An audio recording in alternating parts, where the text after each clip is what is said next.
आदाब, नमस्कार। मेरे साथ आज मेरे गुरु, मेरे रहबर, मेरे मोहसिन और मेरे बहुत कुछ मेरी ज़िंदगी में जिनसे मैंने बहुत कुछ सीखा है। आज ऑल इंडिया महिला empowerment party national president Alma doctor Nohra Shaikh के प्रोग्राम में शिरकत करते हुए मैंने सोचा कि इस लम्हे को कैद कर लिया जाए और इस लम्हे को महफूज बना लिया जाए और सर का उस नज़रिया पर उनकी राय ली जाए, उनके तासुरात लिए जाएं कि दरअसल महिलाओं पर काम करने का आज कितनी ज़रूरत है और डॉक्टर नोहरा शेख जिन मामलात को लेकर के आगे बढ़ रही हैं उसकी समाज में आज किस कदर ज़रूरत है। सबसे पहले तो मैं आपके दर्शकों का अभिनंदन करता हूं। हज़रत मोहम्मद साहब सल्लल्लाहु अलैहि वसल्लम के ही ज़माने में जो उनकी पहली पत्नी थी हज़रत खातीजा, उस स्थिति पे भी अगर दुनिया की महिलाएं आ गई, माताएं बहनें आ गई, तो भी जो है एक बहुत बड़ा मुकाम उनको मिल जाएगा। लगभग हमारे को ध्यान में आता है कि माँ हाजरा जब मक्का पहुंची थी, हज़रत इब्राहिम ने उनको मक्का शिफ्ट किया था। उस समय पर जब माँ हाजरा पहुंची थी तो उनके गोद में हज़रत इस्माइल थे और हज़रत इस्माइल बच्चे के रूप में थे। और जब वो तड़पे, पानी के लिए जब उनके मन में तड़पन आई तो माँ हाजरा बहुत तड़पी। और आज भी सारे हाजरी हज करने जाने वाले जो है वहीं पर ही जा कर के वही अरकान करते हैं, हमारा परिवार के दोनों का चक्कर काटते हैं, वो माँ हाजरा के ही नक्शे कदम पर बढ़ती है।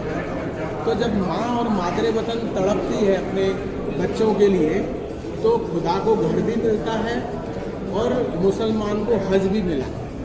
तो माँ हाजरा जब तड़पी और उसके बाद में हमारे को ये ध्यान में आता है कि इस्लाम में ही जितनी भी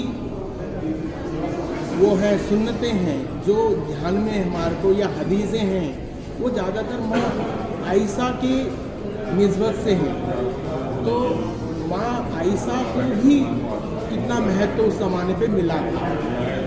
आज हमारे को ध्यान में आता है कि सऊदी अरब ने देर से किया लेकिन महिलाओं को देना शुरू कर दिया लाइसेंस गाड़ी चलाने का।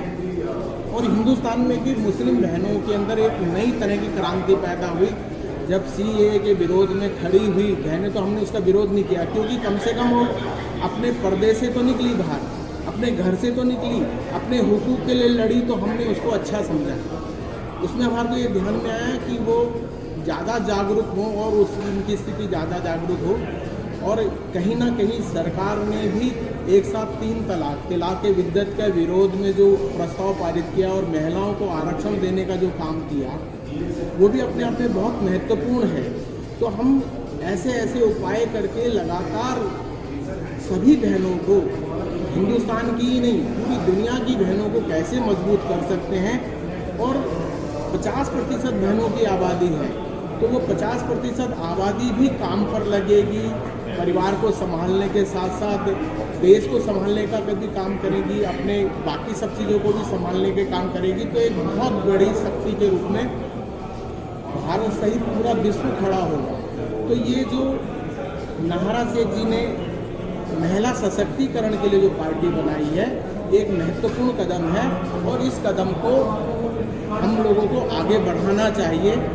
और इसके कारण से क्या होगा कि जो बहनें वोट नहीं डाल पाती, क्योंकि हमारे देश में जमहूरियत है, लोकतंत्र है, तो लोकतंत्र को बढ़ावा देने के लिए 50% आबादी अगर वोट नहीं डालेगी तो वो लोकतंत्र अधूरा लोकतंत्र रह जाएगा।